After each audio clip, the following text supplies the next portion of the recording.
नमो उवज्जायानं नमो लोये सब्बसाहूनं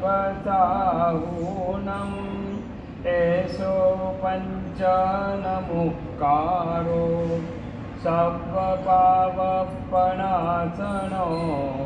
मङ्गलानं च सव्येसिं परमं हवै मङ्गलम् नमो दुर्वाररागादि वैरिवारनिवारिणे अर्हति योगिनाथाय महावीराय दायिने कल्याणपादपारामां श्रुतगङ्गाहिमाचलं विश्वाम्भोजरविं देवं वन्दे श्रीज्ञातनन्दनम् अज्ञानतिमिरान्धानां ज्ञानाञ्जनशलाकया नेत्रमुन्मीलितं येन तस्मै श्रीगुरवे नमः।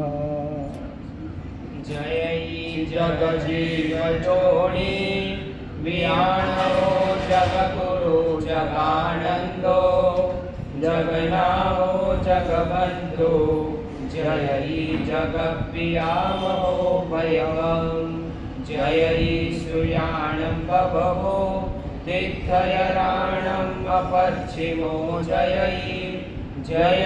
गुरुलोकाणं जय महप्पा महावीरो सद्बुद्धि सौभाग्यनिदानवेगा स्वर्गापवर्गाद्वदिसार्थवाह विज्ञान संपत्ति निदानमादौ श्रीबुद्धिपादौ गुरुं नमामि श्रीबुद्धिपादौ गुरुं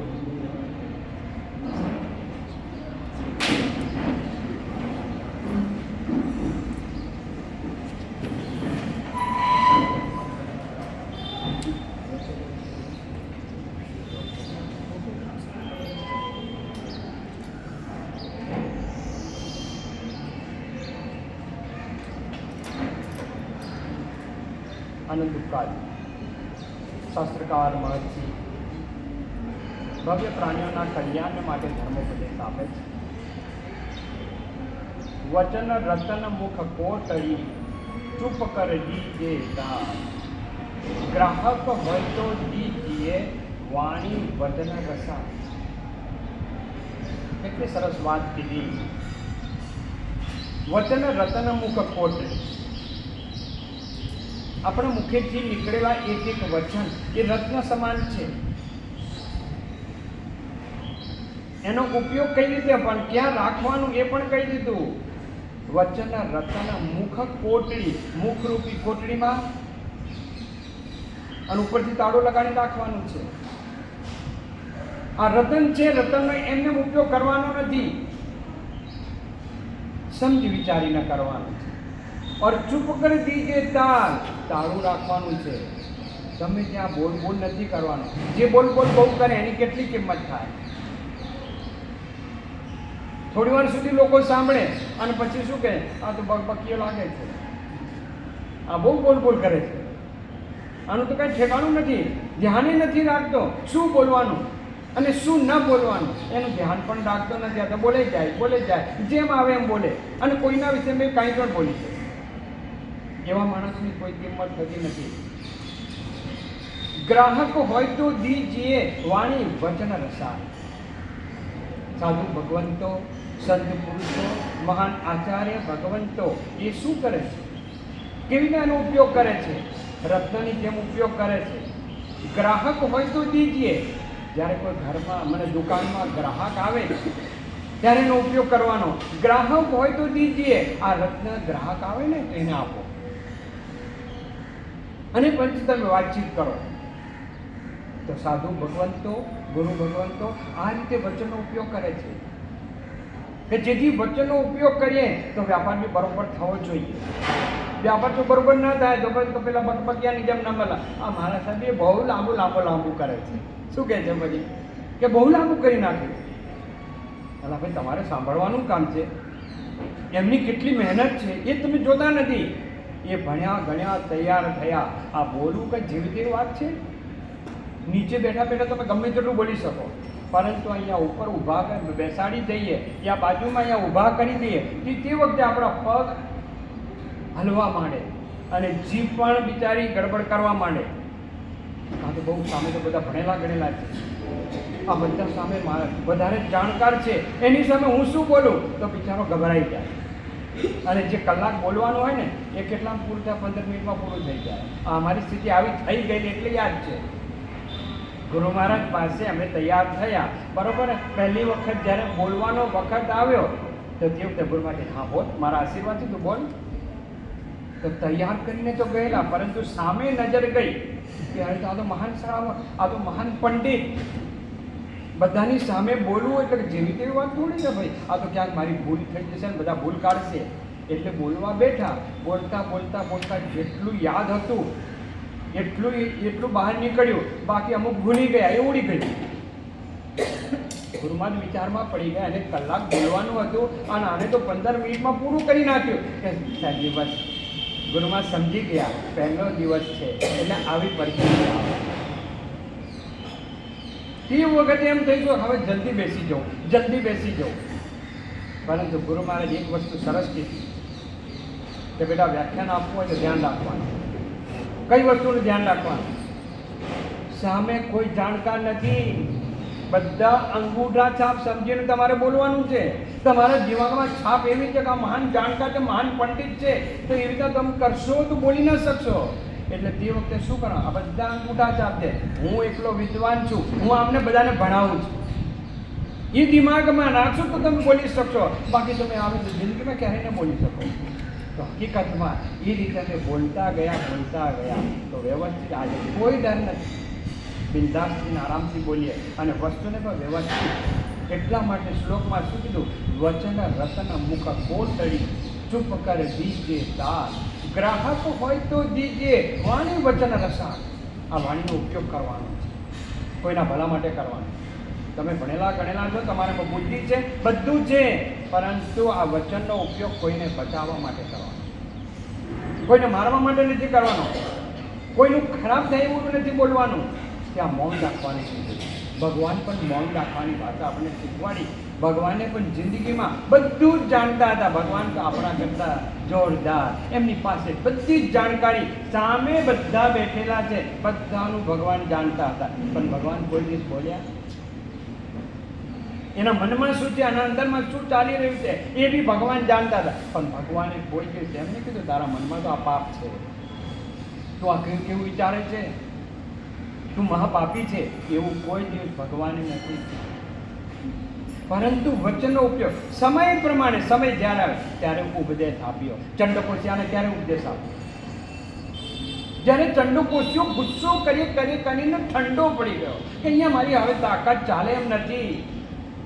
હું તો સમજતો અરે ભલા માણસનો ખતમ કરી નાખું, બાળીને ભસ્મ કરી નાખું, પરંતુ આ તો જબરા છે, આ તો એવી કાયા બી જોરદાર છે. હું કેટલા ડંખ મારું છું, પરંતુ અહીંયા તો લાલ જગ્યાએ સફેદ નીકળે, આ તો દૂધ નીકળે છે.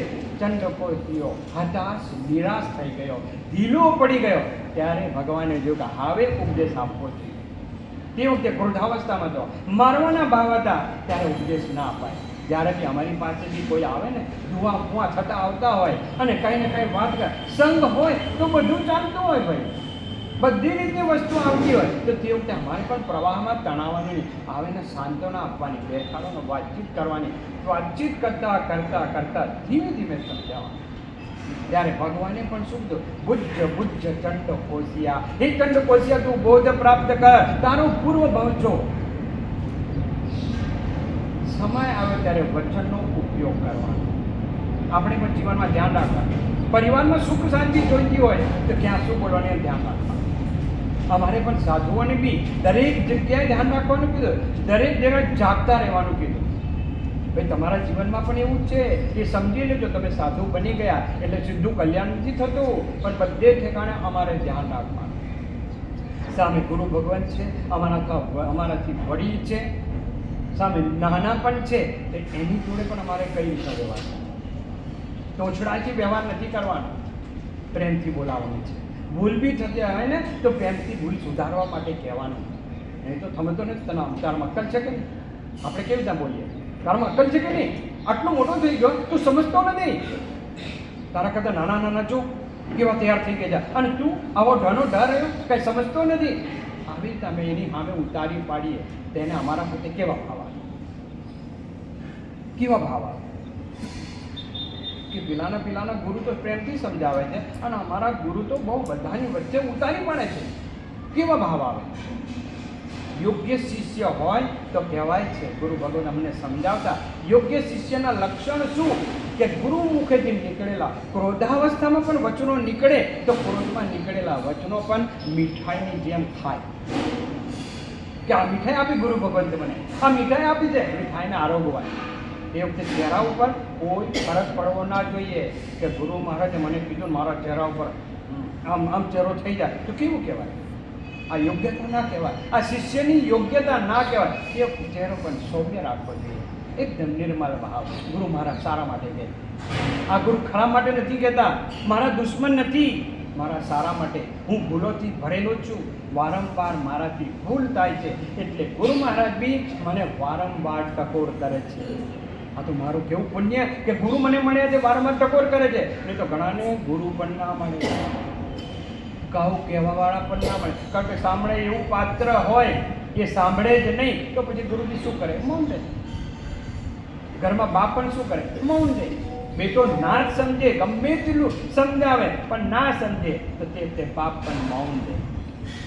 અને પ્રસંગ આવે, સમય આવે ત્યારે એ વચનનો ઉપયોગ કરે. અને કોક વખત એવું થાય એ સમયે ઉપયોગ કરેલો એ વચન નીકળેલું એના કારણે પુત્રને પણ લાગે, શિષ્યને પણ લાગે કે નહીં, આ મારે સમજવા જેવું છે, આ મારા દુર્ગુણ છે.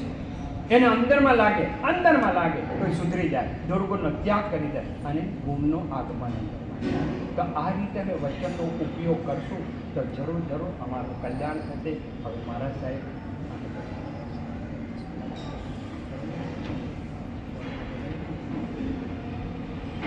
योगाधिदेव श्री ऋषभदेव स्वामी जी के चरणों में शत शत नमन। चरण तीर्थाधिपति श्री महावीर स्वामी जी के चरणों में शत शत नमन।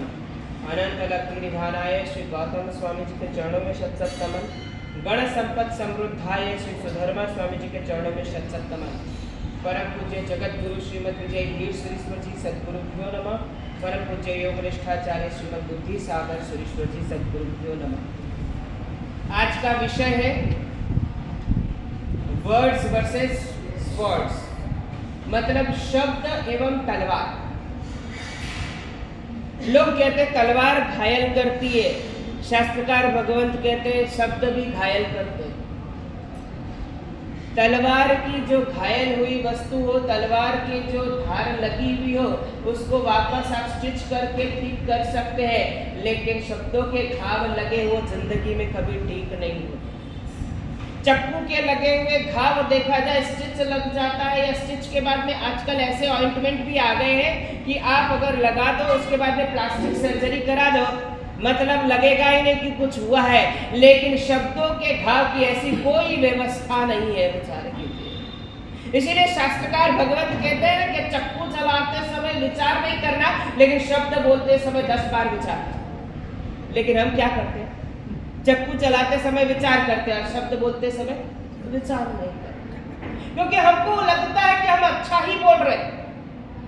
और शब्द जो होता है, शब्द और समय थकता भी नहीं है और वापस लौटता भी नहीं।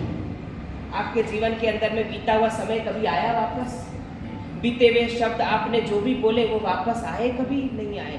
तो शब्द और समय के अंदर में ये कभी थकते नहीं, जीवन के अंदर में कभी थकते नहीं। आदमी थकता है लेकिन शब्द और समय नहीं थकता। हम आदमी थक जाते हैं, इसके कारण हमारे बोलने की शक्ति नहीं रहती है, वो बात अलग है। लेकिन व्यक्ति थकता है समय, लेकिन वरगड़ा के पुद्गल नहीं थकते। वरगड़ा के पुद्गल, जो भाषा वरगड़ा के पुद्गल है, वो नहीं थकते। व्यक्ति थकता है, तब जाकर के व्यक्ति बोलने में असमर्थ हो जाता है। इसलिए शब्द और समय के लिए आता है ना कि कभी भी ये थकते नहीं और कभी भी ये लौटते नहीं। एक बार चले गए, पास ऑन हो गए, नदी का पानी एक बार निकल जाता है, उसके बाद में वही पानी नहीं आता, दूसरा पानी आता है, दूसरा पानी आता है, लेकिन वो पानी वापस नहीं आता। तो शब्द और समय जो बीत गए हैं उसके बाद में जिंदगी में वापस नहीं आते। और उसी पर देखा जाए आज दुनिया का है, आपका व्यापार का संबंध किस पर स्थापित है? किस पर स्थापित? वचन के ऊपर में स्थापित है। आपका ट्रस्ट का मतलब क्या होता है? ट्रस्ट का मतलब होता है विश्वास। विश्वास किसके कारण? वचन के कारण। और ट्रस्ट से ट्रस्टी बनते हैं। ट्रस्टी शब्द किससे बनते हैं? ट्रस्ट से ही ट्रस्टी बनते हैं। ट्रस्ट का मतलब होता है विश्वास। व्यापार का मेन जो फंडामेंटल है, बेस है, वो ट्रस्ट है। और ट्रस्ट के ऊपर में ही से ही ट्रस्टी होता है। ये सब कुछ विश्वास किसके ऊपर में? सिर्फ वचन के ऊपर।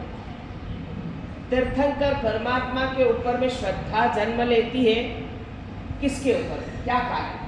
तो कहते हैं वचन के ऊपर से श्रद्धा जन्म लेती है। वचन के ऊपर में ही श्रद्धा जन्म लेती है और श्रद्धा से ही भक्ति बढ़ती है। और जहां पर श्रद्धा नहीं है वहां भक्ति नहीं है, तो देखा जाए कुछ भी नहीं, खाली सुना हुआ बेकार। आप सिर्फ सुनते हैं। देखा जाए आज पर्सनालिटी डेवलपमेंट के लिए आप जाइए तो सबसे पहले वो कौन सी थेरेपी कराए? How to speech, not how to speak but how to speech. बोलना और कहना दोनों में फर्क है। बोलना और कहना दोनों में फर्क है। हम बोलते, हम कहते तो है ही नहीं।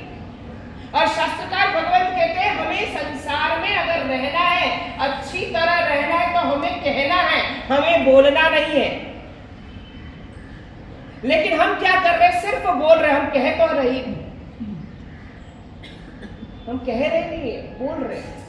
वी आर स्पीकिंग, बोलना बस। और स्पीक और स्पीच में बहुत फर्क होता है। और पर्सनालिटी डेवलपमेंट के अंतर्गत सबसे पहले वो स्पीच थेरेपी कराते हैं। We are always reacting. How to react, but how to respond we don't have. Okay? मैंने हमें रिएक्शन करना है बस। कुछ भी बोला हम कैसे रिएक्ट करें, लेकिन हम कभी रिस्पॉन्ड करते हैं उसको? कभी नहीं करते, क्योंकि हमने उसके बारे में समझने का प्रयास ही नहीं किया। हमने खाली रिएक्ट को समझने का प्रयास किया। और जिंदगी में जिसको समझने का प्रयास करते हैं वही समझते हैं और वही करते हैं। जिसको समझने का आपके पास में प्रयास नहीं होता उसके लिए आप कुछ भी नहीं करते। और यहाँ पर देखा जाए भगवान ने, शास्त्रकार भगवान ने वाणी के 8 गुण बताए। 8 गुण वाणी के, स्पीच थेरेपी के 8 गुण बताए। शास्त्र की दृष्टि से, संसार की दृष्टि से मालूम नहीं कितने गुण होंगे और कितने नहीं होंगे, पता नहीं। लेकिन यहाँ शास्त्रकार भगवंत ने वाणी के 8 गुण बताए। और उसी पे देखा जाए पूरी बिल्डिंग का आपका निर्माण वो 8 ही गुणों के अंदर में। गुणों का विकास करना, गुणों के विकास के लिए हमारा जीवन मिला। स्वयं के विकास के लिए तो आप कितने पुरुषार्थ करते, स्वयं के विकास के लिए आप जिम जाते, हेल्थ टॉनिक फूड लेते, हेल्थ टॉनिक मेडिसिन लेते, सब कुछ करते, वॉकिंग करते, मैराथन करते, सब कुछ करते हैं। लेकिन यहाँ पर जीवन के विकास के लिए नहीं, स्वयं के विकास के लिए करना। अपने शरीर के विकास के लिए हम जितनी चिंता करते हैं उतने स्वयं के विकास के लिए हमारी चिंता ही नहीं होती कभी, क्योंकि हम अपना विकास समझते नहीं। अपना विकास मतलब शरीर का विकास ही समझते हैं, अपना विकास मतलब बुद्धि का विकास ही समझते हैं। लेकिन शास्त्रकार भगवंत कहते हैं कि नहीं, अपना विकास मतलब अपने गुणों का विकास, अपने गुणों का विकास। लेकिन सबसे पहले गुण का मतलब समझेंगे तभी ना विकास कर पाएंगे। आप गुण का मतलब ही नहीं समझेंगे तो विकास कहां से होगा? गुण का मतलब क्या है? गुण गावता गुण आवे निज अंग। पद्म विजय जी महाराज कहते हैं, अपने रोज 84-14 के अंदर में स्थवन लेते हैं ऋषभ देव परमात्मा। उत्तम गुण गावता निज आवे गुण गुण अनंत। उत्तम गुण गावता, गुण का मतलब क्या है? गुण का मतलब यह शास्त्रकार भगवान कहते हैं दृष्टि। दृष्टि मतलब देखना, देख करके उसको ग्रहण करना, तभी जाकर के गुण होते हैं। धनवान बनने के लिए सब प्रेरणा देते हैं, गुणवान बनने के लिए कोई प्रेरणा नहीं देता। गुरु भगवंतों के सिवाय गुरु भगवंत कभी भी धनवान बनने की प्रेरणा नहीं देते। गुरु भगवंत हमेशा गुणवान बनने की प्रेरणा देते हैं। और संसार के अंदर में धनवान बनने की प्रेरणा वाले ज्यादा के गुणवान बनने की प्रेरणा वाले ज्यादा? दोनों में से किसको महत्व, कौन ज्यादा? अभी धनवान बनने का लेक्चर कोई दे दे, विचार कीजिए तो कितनी भीड़ हो जाएगी। और प्रवचन क्या है? गुणवान बनने का लेक्चर है, गुणवान बनने का, इसलिए भीड़ कम है। इसलिए अपने अपने हिसाब से आना और अपने अपने हिसाब से जाना। हमारी परिस्थिति कैसी, हम किसको महत्व देते, हम किसको रिस्पॉन्स देते हैं, महत्व देते हैं सब। एक बार स्नेहल देसाई से मिलने का मौका मिला, नागपुर के अंदर में थे स्नेहल देसाई, माइंड ऑपरेशंस वाले, और वो सब कुछ बहुत नाम सुना है। मिलने का मौका मिला। महाराज साहब, आप जो उपदेश मुफ्त में देते हैं, हम उसी उपदेश के 5,000 रुपया चार्ज करते हैं, और हमारा हॉल देखिए पूरा भरा हुआ रहता है, और आपके उपासना देखिए पूरे खाली रहते हैं। आप मुफ्त में देते हैं, और मुफ्त की चीज की कोई वैल्यू नहीं होती। हम टैक्स लेते हैं, पैसा लेते हैं, इसलिए हमारी कद्र होती है। तो इस प्रकार भगवान ने कहा, लेकिन भगवान के कहने के बाद में उसका विवेचन शास्त्रकार भगवंतों ने, भगवान का ज्ञान कितना, तो कहते अनंत ज्ञान। अनंत ज्ञान के अंदर में इतना ज्ञान तो हमारे पास तो हो ही नहीं सकता। हमारे पास तो इनके देखा जाए बाद में वाले का भी ज्ञान नहीं हो सकता। जैसे हरिभद्र सूरी जी महाराज ने 1444 ग्रंथ लिखे, लेकिन 1444 ग्रंथ हमको ही नहीं मालूम। हम आपकी तो क्या बात करें, हमको ही याद नहीं मालूम। हमारे बुद्धि सागर सूरी महाराज ने 135 ग्रंथ लिखे, लेकिन हमको 4-5 जो ज्ञान, जिसका मेरे से काम है उसको याद रखने का, बस जिसका काम है उसको याद रखने का, बाकी तो काम है ही नहीं, तो क्या कार्य करते संसार में? सही बोलिए, आप काम की बातें याद रखते हो कि बिना काम की भी बातों को याद रखते हो? संसार में बिना काम की बातों को पहले याद रखते हैं, और धर्म के अंदर में काम की बातों को भी याद नहीं रखते। संसार के अंदर में बिना काम की जो बातें उसको पहले याद रखने का, और धर्म में काम की बातें कोई भूल जाएगा। विचार कीजिए हमारी परिस्थिति क्या थी। और यहाँ पर शास्त्रकार भगवंत ने उसको क्लासिफिकेशन किया, सभी को 8 विभागों के अंदर में क्लासिफिकेशन किया, और उसके अंदर में सबसे पहला आता है स्तोकम, कम बोलना, कम बोलना। ये पहला ज्वेल, पहला रत्न, उसके अंदर में रत्न में आता है पहला स्तोकम। स्तोकम, स्तोकम, STOKAM। अब हिंदी का बोलोगे तो नहीं होगा, इंग्लिश में बोल दिया। आधा स, फिर त, फिर ओ, फिर क, फिर ऊपर बिंदी, म, स्तोकम। अब गुजराती बोलोगे तो नहीं आएगा, ठीक है। अभी मराठी भी सीखना पड़ेगा, बम्बई से निकाल दो, नहीं तो बम्बई से निकाल देंगे सबको, मराठी भी सीखना पड़ेगा। लेकिन हमारे पास एक मराठी कैंडिडेट है, इसलिए आप बड़ा साइड उन्हीं को आगे कर दे रहे। सेफ साइड तो रखना ही पड़ेगा ना, आप तो भाग जाओगे। आप तो भाग जाओगे, भूखा ने भजू छूना भी गा रहे, तो પછી कैसे देखा करो। तो विचार कीजिए, स्तोकम, स्तोकम का मतलब होता है कम बोलना। जितना जरूरत है उतना ही बोलना, जरूरत के समय बोलना, जरूरत के समय में ना बोले तो वो भी दुर्गुण गिना जाता है। एक बार एक राजा अपनी रानियों के साथ के अंदर में जंगल में गए, और जंगल में जाने के बाद के अंतर्गत में बहुत अच्छा वातावरण था, बहुत अच्छा वातावरण था, और उसके अंदर में तीनों रानियों को तीनों अलग अलग इच्छा हुई। विचार कीजिए, 3 रानियां गई थी, तीनों को अलग अलग इच्छा हुई, लेकिन राजा ने एक ही शब्द के अंदर में तीनों का जवाब दे दिया। एक रानी को ऐसा हुआ कि वहां पर जल क्रीड़ा करनी है, नहाना है, बात लेना है, उनकी इच्छा ऐसी हुई। एक रानी की इच्छा हुई कि मुझे शिकार हो, इतना अच्छा जंगल है तो मुझे शिकार हो। एक रानी की इच्छा हुई, इतना अच्छा वातावरण है तो मुझे संगीत सुनना। तीनों की इच्छा राजा के सामने रखी, व्यक्त की, तीनों की इच्छा रानियों ने व्यक्त की। अब राजा को वहां पर था, राजा स्तोकम बोलने वाले गुणों में से था। कम बोलना, बस जहां जरूरत है वो बोलना, उससे ज्यादा बोलने का ही नहीं। जहां एक शब्द में आपका काम हो सकता है वहां 10 शब्द क्यों बोल लेंगे। और विचार कीजिए, 1 पाउंड दूध पीने के बाद के अंदर में जो एनर्जी क्रिएट होती है वो एक शब्द बोलने में वो एनर्जी वेस्ट हो जाती है। विचार कीजिए, शब्द बोलने के अंदर में भी कितना एनर्जी अपना वेस्ट हो रहा है। हम कभी गौर ही नहीं करते कि 1 पाउंड दूध बनने के बाद के अंदर पीने के बाद में जो एनर्जी हमारे शरीर के लेवल को आपको एकदम तरोताजा रखती है, और एक शब्द बोलने के बाद के अंतर्गत में वो एनर्जी वेस्ट हो जाती है। हमारे गुरु महाराज बोलते हैं ना कि व्याख्यान देने के बाद में अगर कोई मिलने आता है ना तो सही में टेम्परामेंट इतना हाई होता है कि जितना मेरा जो गुस्सा है वो उसके ऊपर निकल जाता है, क्योंकि मैं खुद थक करके आता हूँ 1 घंटा। और जितने भी वक्ता है, आप विचार कीजिए, कोई भी वक्ता जब प्रवचन के बाद में 15 मिनट कोई से भी नहीं मिलते। जितने भी वक्ता, हमने तो सब वक्ताओं को देखा, वक्ताओं के बारे में सुना, क्योंकि जो एनर्जी जो वहां पर गई है वही एनर्जी, और उस समय अपने को क्या लगता है कि साहब ने हमराज पीछे न हमराज बनी लीजिए, बद्दू काम हमराज થઈ જાય। विचार कीजिए, हमारी परिस्थिति कैसी, साहब की परिस्थिति नहीं देखनी, हमारी परिस्थिति, हमारी अनुकूलता है, वैसे साहब को एकदम तैयार रहने। इसलिए आज बहनें आ गई थी 9 बजे से सामयिक लेने, एंट्री नहीं दिया, 9:15 के पहले कोई नहीं है। फिर एक बहन बोले कि साहब सामयिक दंडा कुचराओ जी, फिर दूसरी बहन सामयिक दंडा कुचराओ जी, फिर तीसरी बहन सामयिक दंडा कुचराओ जी। विचार कीजिए हमारी परिस्थिति कैसी। और यहाँ पर राजा को एक ही शब्द के अंदर में जवाब देना था, और राजा ने जवाब दिया सरोनथी।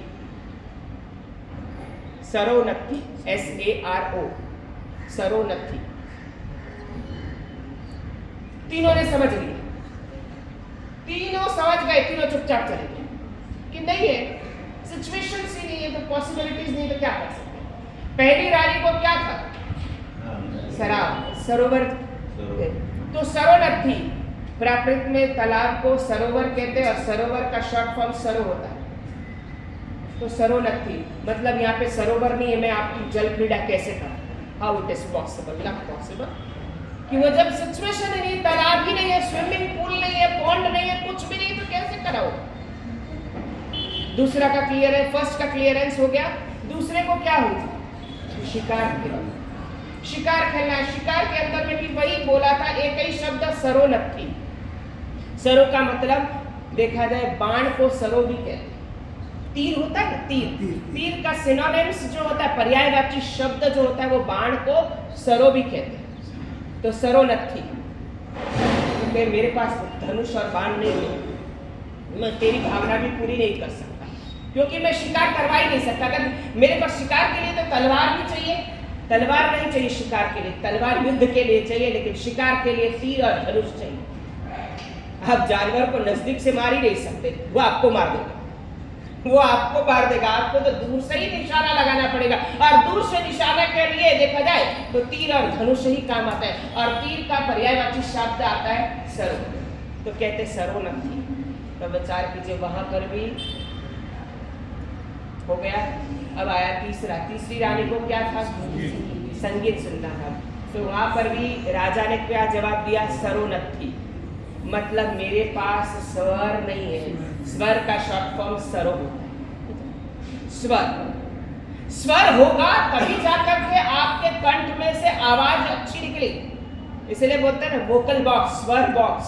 स्वर बॉक्स के लिए आप एक्सरसाइज कीजिए, तब जाकर के मिठास निकलेगी, जाकर के तभी जाकर के आप गान गा सकते, गीत गा सकते। और वहां पर राजा ने कहा मेरे पास स्वर भी नहीं है, तो मैं आपकी भावनाओं को पूर्ण नहीं कर सकता, मैं गाना कैसे गा सकता हूँ, भले वातावरण सब कुछ है। और वहां पर कहते हैं ना स्तोकम, कम बोलना, ये भी एक गुण है।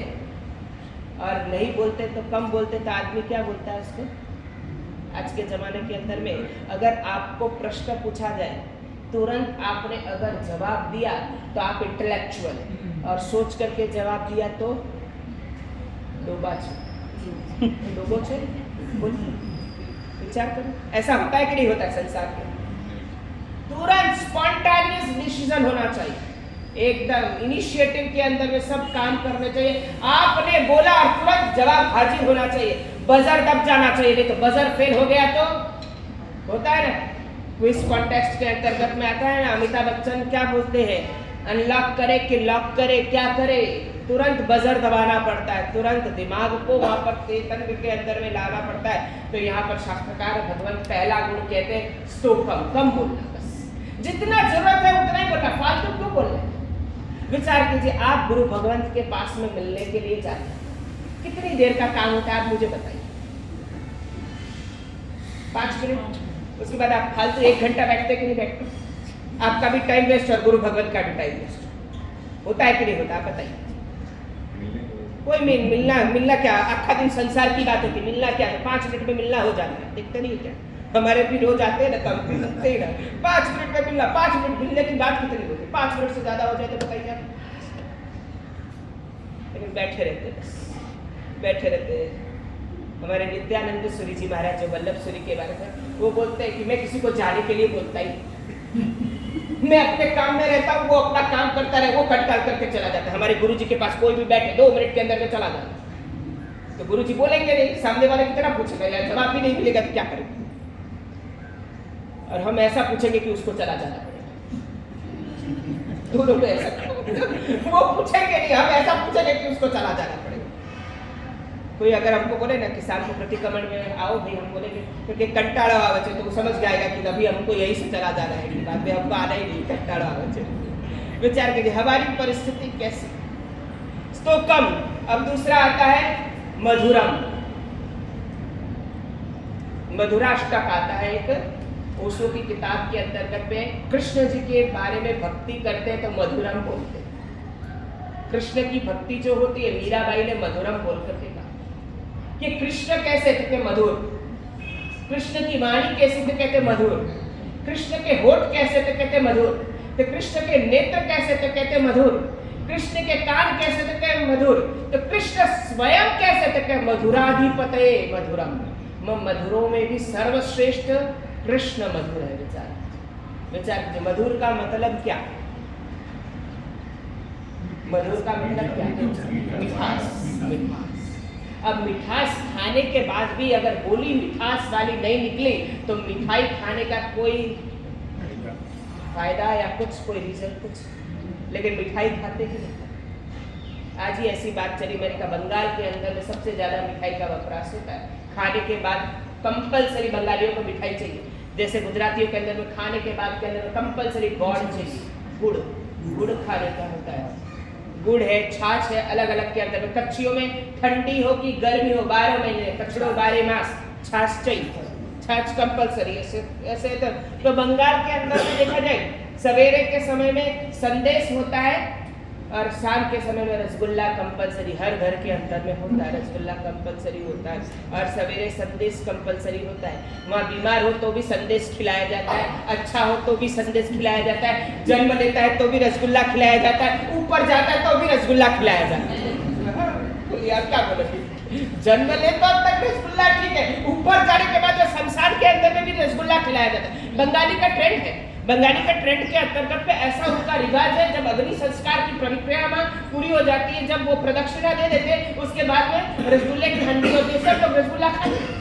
वो ट्रेंड है उनका, है ठीक है, सब रीति रिवाज है, उसको आप कुछ भी नहीं बोल सकते। जैसे क्रिश्चियनिटी के अंतर्गत में जब ग्रेवयार्ड के अंदर में जाते हैं, बरीड करते हैं, तो वहाँ वाइन पीने का है और विस्की की बॉटल भी साथ में लेकर के जाते हैं और उसको लगाते हैं वहाँ पर ग्रेवयार्ड के अंदर में, कब्रिस्तान के अंदर में जब उसको बरीड करते हैं तो वहाँ पर भी उसको लगाते हैं, डालते हैं। तो वो सबकी अलग अलग रीति रिवाज है, उसके अंदर में कुछ भी नहीं कह सकते। वहाँ पर है कि आप जन्म लेंगे तब, जैसे ना अपने यहाँ पर कैसा है मानो श्रीफल, जन्म लेने की बधाई भी श्रीफल से होती है और मरण का वो भी श्रीफल से होता है। वैसे वहाँ पर रसगुल्ला, जन्म की बधाई में रसगुल्ला और मरण की बधाई में भी रसगुल्ला। जैसा मधुरम मतलब मधुरम, रसगुल्ले को भी किसने कहा गया कि मधुरम, मतलब हर जगह मधुरता होनी चाहिए। और यह शास्त्रकार भगवंत कहते हैं कि हम वाणी में नहीं मधुरता, हमको संबंधों में मधुरता आनी चाहिए। आज आपकी वाणी में मधुरता है कि नहीं है, लेकिन संबंधों में मधुरता तो नहीं है आपकी। संबंधों में मधुरता है, संबंधों की मधुरता के लिए आप क्या पुरुषार्थ करें? आपकी तरह हमारी तरह जनरेशन वाले माँ बाप का भी सुनते हैं, आज बच्चों का भी सुनते हैं। न हम माँ बाप को भी नहीं कह सकते हैं, न आज के बच्चों को भी नहीं कह सकते, न हम गुरु को कह सकते, न चेलों को कह सकते, कुछ भी कह सकते नहीं, चुपचाप बैठते रहो। होता है कि नहीं? आपकी भी यही फाइनल में यही आपकी परिस्थिति है कि नहीं? न आप माँ बाप को भी नहीं कह सकते, लेकिन माँ बाप का सुना आपको जरूर, लेकिन आपके बच्चे आपका सुनना नहीं पसंद करते, लेकिन आपको सुनाना जरूर पसंद करते कि नहीं? पापा आपने ये नहीं किया, आपने ये नहीं किया, आपने ये नहीं किया, बोलते हैं कि नहीं बोलते? और ये सिचुएशन के अंदर में एवरेज जनरेशन 35 से लेकर के 45-50 तक का हर एक जो मेंबर है, मेल और फीमेल, उसी में से बीत रहा है। विचार कीजिए, आप चाहे हमको बोलिए कि न बोलिए, लेकिन आपकी परिस्थिति ऐसी है कि नहीं? आजकल के बच्चों को आप बोल ही नहीं सकते, कुछ भी नहीं बोल सकते, लेकिन बच्चों का आपको सुनना पड़ता है कि नहीं? पहले के जमाने के अंतर्गत में माँ बाप के हम बच्चे सुनते थे, लेकिन हम माँ बाप को कभी रिप्लाई नहीं करते थे, कभी जवाब नहीं देते थे। लेकिन आज के बच्चे ऐसे हैं कि उनको सबसे पहले जवाब चाहिए, बाद में सुनेंगे कि नहीं सुनेंगे, सुनेंगे कब? तो कहते ठोकर लगने के बाद में सुनेंगे, तब उससे पहले कुछ भी नहीं सुनेंगे, और ठोकर लगेगी तब तक तो हम जोकर बन जाएंगे, ठोकर लगेगी तब तक तो हम जोकर बन जाएंगे। तो दूसरा गुण आता है मधुरम। विचार कीजिए, पक्षियों के अंदर में भी आपको कौन सी पक्षी पसंद है? कौन से पक्षी? कोयल। क्यों? मधुर। और कौवा नहीं पसंद है, क्यों? काव काव कर है। मारवाड़ी में कहे ना, गढ़ सिवाड़ा उस साइड के अंदर में आता है ना कि मारवाड़ी में काव काव कर है, मतलब क्या क्या करता है? जब कच्छी लोग कुरो कुरो आहे, कुरो कुरो आहे कच्छी लोग बोलते हैं, वैसे मारवाड़ी लोग काव काव काव काव करते हैं। तो मैंने कौवे सब जगह काव काव ही चलता है, काव ही चलता है। यहाँ पर आप देखिए, आप स्वयं कहते हैं कि कौवा है, और आप क्या करते हैं? कोयल की आवाज निकालते हैं कि कौवे की आवाज निकालते हैं? सिचुएशन बताओ अभी सिचुएशन कौवे का भी बोलना पड़ेगा। सिचुएशन ऐसा होगा कि कोयल की आवाज निकलेगी, तो आवाज ही नहीं निकलेगी, बंद हो गया, आवाज ही नहीं निकलेगी। हमारी परिस्थिति कैसे? फिर आता है पहला गुण स्तोकम, दूसरा आता है मधुरम। कुछ भी बोलिए मीठा बोलिए, कुछ भी बोलिए मीठा बोलिए। एक बार पिछले साल का व्याख्यान हुआ, उसमें बोला कि आपको जो कुछ भी गलत बोलना हो, किसी के बारे में भी अपशब्द बोलना है, लेकिन एक मुद्रा करते हुए बोलना कि किसी को भी सामने वाले को डांटना है, किसी को भी कुछ भी बोलना है, गाली बोलना है, कुछ भी बोलना है, मुद्रा आपकी ऐसी रहनी चाहिए, हाथ जोड़ कर बोल सके बोल सके। तो कभी भी किसी के बारे में गलत बोलना है तो आपको ये मुद्रा करनी है। लोग बोलते हैं मुद्रा का क्या प्रभाव? लोग बोलते हैं मुद्रा की क्लासेस चलती है तो मुद्रा के अंदर में क्या प्रभाव? कुछ नहीं होता मुद्रा के। तो कहते हैं कि सिर्फ एक मुद्रा, किसी को भी बोलना है। जैसे मेरे को सुशील भाई को भी डांटना हो, मैं ऐसे डांटूंगा, डांट ही विचार कीजिए हमारी परिस्थिति कैसी है। मुद्रा का प्रभाव, ये मुद्रा के अंदर में आप किसी के लिए भी आपको बोलना है, जो भी बोलना है बोलने की छूट, जो भी बोलना है आपके मन के अंदर में जो भी आता है, जो भी बोलना है उसको बोलने की छूट, लेकिन मुद्रा आपको ऐसी रखनी हो सकता है। क्यों? अगर आपको जो भी बोलना है इस मुद्रा में, अगर इस मुद्रा में नहीं हो सकता है, वो बोलने लायक शब्द नहीं। समझ? अगर आप बोलने वाले शब्द बोल रहे हैं तो कोई भी मुद्रा में कुछ भी बोल सकते हैं, कोई भी मुद्रा के अंदर में कुछ भी बोल सकते हैं। भगवान प्रवचन मुद्रा में भी बोलते थे, सब मुद्राओं के अंदर में भगवान बोलते थे, क्योंकि भगवान की वाणी ऐसी थी कि वो सभी मुद्राओं के अंदर में बेरोक-टोक बोल सकते थे। मतलब हमको बोलने में रुकावट हो रही है, मुद्रा रुकावट कर रही है कि हमारी कॉन्शियस रुकावट कर रही है, हमारी कॉन्शियस रुकावट कर रही है कि हमको वो बोलना नहीं है। और यहाँ पर कहते हैं शास्त्रकार भगवत भी कहते हैं, गुरु भगवत कहते हैं, आपको बोलने की सब छूट, लेकिन मुद्रा ये रहनी चाहिए आपके सामने की, यही मुद्रा रहनी चाहिए। ये मुद्रा के अंदर आप जो भी कुछ बोल सकते, जो भी कुछ लगे मन के अंदर में, सामने वाले के लिए जो कुछ भी बोलना हो, किसी के लिए अवर्णवाद बोलना हो, किसी के लिए निंदा बोलनी हो, किसी की प्रशंसा करनी हो, किसी के दुर्गुणों का बखान करना हो, सब कुछ छूट। कोई भी चीज के अंदर में बाउंडेशन नहीं है, बंदिश नहीं है, लेकिन एक बंदिश यही है कि आपकी मुद्रा ऐसी होनी चाहिए। डॉक्टर साहब पॉसिबल होगा ये मुद्रा में कुछ भी बोलना? नहीं होगा। मुझे कितना मुद्रा का प्रभाव, दिन भर के अंदर में 1 मिनट तो शांति से बैठ करके ये मुद्रा का अभ्यास हो सकता है। 2 मिनट बैठ करके शांति से एक ये मुद्रा, सिर्फ खाली यही मुद्रा, और कोई मुद्रा नहीं, सिर्फ यही मुद्रा, ये मुद्रा का अभ्यास हो सकता है कि नहीं हो सकता? हो सकता है, तो करना चाहिए। ये मुद्रा का प्रभाव है, तो यहाँ करना चाहिए। तो आयाम मधुरम, मधुर बोलिए, कुछ भी बोलिए, मीठा बोलिए, सामने वाले को अच्छा लगे वैसा मीठा बोलिए। उसके बाद आता है तीसरा गुण निपुणम, निपुणम, बुद्धिमत्ता पूर्ण बोलिए। आपकी बुद्धिमत्ता झलकनी चाहिए, आपकी बातों को सुनने के लिए लोग लालायित हो वैसा बोलना चाहिए, निपुणता युक्त। निपुण का मतलब क्या? बुद्धिमान। और मूर्ख में क्या फर्क है? बुद्धिमान और मूर्ख में दोनों में फर्क क्या है? एक बोलने के बाद सोचता है, एक सोच करके बोलता है, दोनों में फर्क यही है। मूर्ख जो है बोलने के बाद में सोचता है, और विद्वान जो होते हैं वो सोच करके बोलता है। बुद्धिमत्ता वाले होते हैं वो सोच करके बोलते हैं, और सोच करके बोलने में टाइम लगता है, और बोलने के बाद में सोचने में टाइम लगता है, नहीं लगता। तो हमारी परिस्थिति, हम कौन सी कैटेगरी में आते हैं? कौन सी कैटेगरी में आते हैं? हम बाद में सोचते हैं कि पहले सोचते हैं? क्या करते हैं? हम बाद में सोचते कि बाद में सोचते। तो मैं बोलूंगा नहीं तो कि साहब के हमने गांडव कही थी। किस प्रकार की परिस्थिति के अंदर में यहाँ निपुणता, बुद्धिमत्ता पूर्ण एकदम। गायकवाड़ स्टेट के अंतर्गत में लिखा हुआ था कि महाराजा के सिवाय कोई भी 8 घोड़े की बग्घी में जा नहीं सकता, कोई भी नहीं, कोई भी सवारी नहीं कर सकता।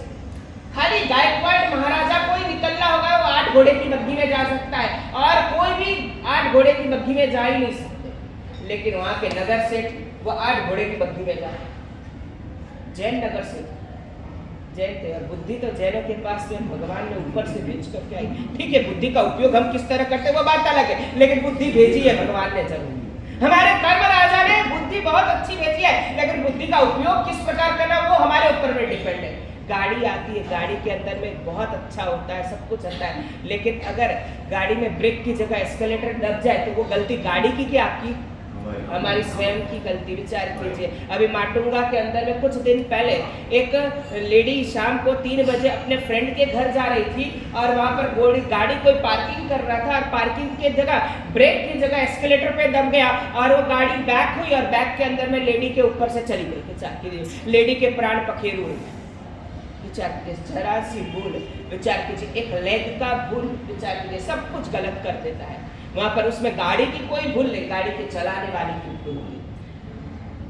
तो यहाँ पर भी देखा जाए भगवान ने तो बुद्धि डाल करके ही भेजी है। अब बुद्धि का उपयोग कैसे करते हैं? देखिए, ताला एक होता है और चाबी भी एक होती है, और चाबी वही चाबी से राइट टर्न लीजिए तो लॉक होता है, लेफ्ट टर्न लीजिए तो लॉक खुल जाता है। विचार कीजिए, अनलॉक होता है, मतलब चाबी भी एक और ताला भी एक, काम दो करता है। ताला एक ही है लेकिन चाबी भी एक ही है, लेकिन चाबी एक होने के बाद में काम दो करती है। विचार कीजिए, राइट टर्न के अंदर में खुल जाना और लेफ्ट टर्न के अंदर में लॉक हो जाना। विचार, दरवाजा कितना बड़ा, दरवाजा कितना बड़ा, और दरवाजा के अंदर में लॉक कितना छोटा, और लॉक के अंदर में वो लॉक के अंदर में ताला कितना छोटा, और ताले से भी छोटी चाबी। विचार कीजिए, और महत्वशाली कौन? दरवाजा, लॉक की ताला की चाबी। चाबी किसको पॉकेट में रखते हैं? चाबी को रखते हैं। तो विचार कीजिए, किस प्रकार पॉकेट में रखने वाली वस्तु कौन सी है उसको ध्यान में रखेगा। कचरे नहीं रखे जाते पॉकेट के अंदर में, महत्व की वस्तु है वही रखी जाती है। और वहां पर देखा जाए गायकवाड़ राजा के अंदर, गायकवाड़ स्टेट के अंतर्गत के नगर सेठ जब भी मंदिर जाते 8 घोड़े की बग्घी में जाते। चुगलखोर सभी जगह होते हैं, चुगलखोर देखा जाए सभी जगह होते हैं, राजा के कान भरने वाले सभी जगह पे होते हैं। यहाँ पर नहीं कहते, वहां पर कह दिया राजन को, गायकवाड़ महाराजा को कह दिया कि आप सरकार, आपकी राजधानी बड़ौदा, आपकी राजधानी गायकवाड़ स्टेट की राजधानी कौन सी? तो कहते हैं बड़ौदा, और आप चलते हैं, आप सवारी करते हैं 8 घोड़े की बग्घी में। ये आपकी प्रजा, नगर सेठ कौन? तो क्या आपने बनाया नगर सेठ? उसने कहां से बन गया, लेकिन नगर सेठ बनाया किसने? तो कहते आपने बनाया। आपके टुकड़ों पर पलने वाली यह प्रजा नगर सेठ आपकी बराबरी करती, ये भी 8 घोड़े की बग्घी में जाते। गायकवाड़ स्टेट में गैजेट निकाल दिया, 8 घोड़े की बग्घी में जो भी सवारी करेगा वो सरकार का गुनहगार गिना जाए, ऐसा गजट पास कर। अब पास करने के बाद में हुआ तो वो हुआ, अब वो तो वापस दूसरे दिन भी 8 घोड़े के बग्घी में निकले, 8 घोड़े की बग्घी में निकले के अंतर्गत में निकले, वहां पर वापस हुआ गड़बड़। और बग्घी कहाँ से? तो गायकवाड़ पैलेस के सामने से ही जाते, लक्ष्मी विलास पैलेस के सामने से ही जाने का, तो सामने वाले को दिखे तो सही कि हाँ गलत तो है, लेकिन दिखना तो सही नहीं। तो वहां पर दिखाया। तो फिर राजा को वापस उनके मंत्री, कैबिनेट मिनिस्टर्स, कैबिनेट पूरा मंत्रिमंडल के जहां बना सरकार, ये देखिए फिर आज आपका गैजेट कल ही निकला, आज वापस देखा जाए 8 घोड़े की बग्गी में निकला है, कुछ बोले तो बुलाओ जल्दी। तो वापस मंदिर से रिटर्न हो रहे थे, मालूम था रिटर्न भी यही रास्ते से होंगे, बुलाया गया। और बुलाने के बाद के अंदर तक पे एकदम राजा जो गुस्सा हो गए। हमने गैजेट में निकाला है कि 8 घोड़े की बग्गी की सवारी करना गायकवाड़ स्टेट के अंतर्गत में कानूनन अपराध है। आपने ये अपराध का उल्लंघन किया, आपको सजा मिलनी चाहिए। वहाँ पे कहते हैं कि महाराज मैंने कोई अपराध नहीं किया और मैं तो सरकार के साथ में चलने वाला हूँ, मैं तो जैन श्रावक हूँ, मैं तो सरकार के साथ में चलने वाला हूँ, मैं तो आपकी प्रजा हूँ। इन्होंने कहा है, आपने लिखा है कि 8 घोड़े की बग्गी में, और वहाँ पर कैबिनेट में से एक मिनिस्टर खड़ा होकर के बोला, देखिए सरकार झूठ बोल रहा है, अभी भी देखिए आप नीचे 8 घोड़े की बग्गी खड़ी है, उसमें ही आया आपने, उसमें ही आया, आप देख लीजिए, भेजा गया। हाँ, गिन के गया, 2, 2, 4, 2, 6, 2, 8 घोड़े हैं, 8 घोड़े हैं, 8 घोड़े की बग्गी में आया है। वहां बोला, जहां का नाम राजन में 8 घोड़े की बग्गी में नहीं आया। तो सफा झूठ बोल रहा है, सामने झूठ बोल रहा है, ब्लफ फेंक रहा है। तो वहां पर क्या हुआ, तो राजन ने कहा कि आप आज भी 8 घोड़े की बग्गी पे आए हैं, क्योंकि नहीं राजन, मैं 8 घोड़े की बग्गी में नहीं आया, 7 घोड़ी है और 1 घोड़ा है। क्या है? 7 घोड़ी है और 1 घोड़ा। आपने गैजेट में क्या लिखा था? 8 घोड़े की बग्गी।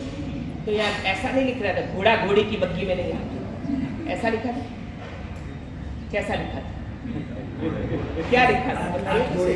8 घोड़े की बग्गी। तो गजट कोई भी सांता क्रूज से पास करो ना, क्लियरिफाई कर देना, भाई सांता क्रूज वाले हैं, फिर यहाँ 8 घोड़े की बग्गी आ जाएगी तो मेरे को मुश्किल होता है।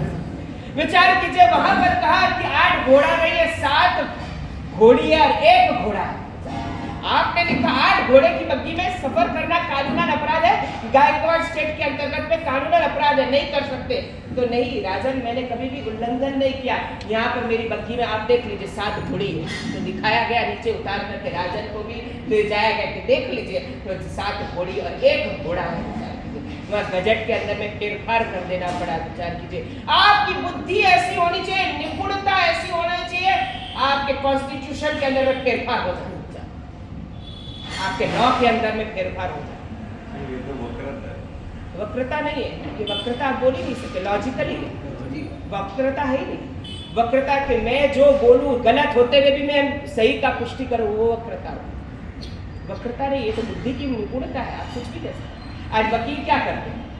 वकील वक्र तो नहीं होते ना, वकील निपुण से काम लेते, निपुणता से काम लेते, वक्रता तो नहीं कह सकते। वक्रता नहीं, कल जैसे मैंने टॉपिक जितने भी लिए वो वक्रता के नहीं थे। लॉजिकली आप कुछ भी प्रूव कर सकते हैं, लॉजिकली के अंदर आप कुछ भी ले सकते हैं, अपने अपने दिमाग की उपज है, लॉजिकली आप कुछ भी कर सकते हैं। वहां पर ये तो गम्मत की है, लेकिन ये रियलिटी वाली घटना है, वास्तविकता वाली घटना है।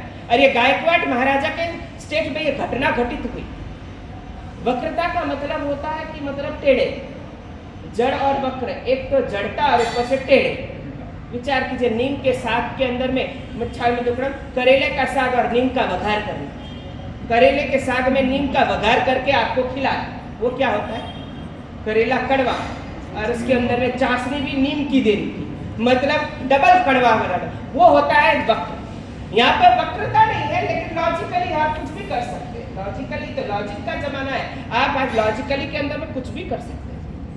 और एवरीथिंग मतलब आपको अधिकार भी है। लॉजिक, वकालत क्या है? लॉजिकली वकालत क्या है? कुछ भी नहीं है, वो बुद्धि की निपुणता है। आपको कैसे बुद्धि की निपुणता के अंतर्गत में कहते हैं, उसकी लॉजिकली के अंतर्गत में एक जवाब आपको वो बुद्धि का देगा। सबसे बड़ी वकील कौन हो गए अपने देश के? सबसे अच्छे वकील कौन?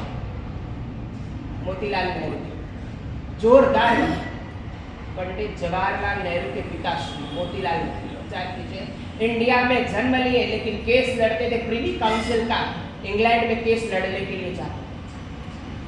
कितना जोरदार उनका प्रभुत्व, कितनी जोरदार बुद्धि के अंदर में निपुणता नाम का गुण रहा कि यहाँ का केस देखा जाए इंग्लैंड का, यहाँ से लड़ने के लिए जाते।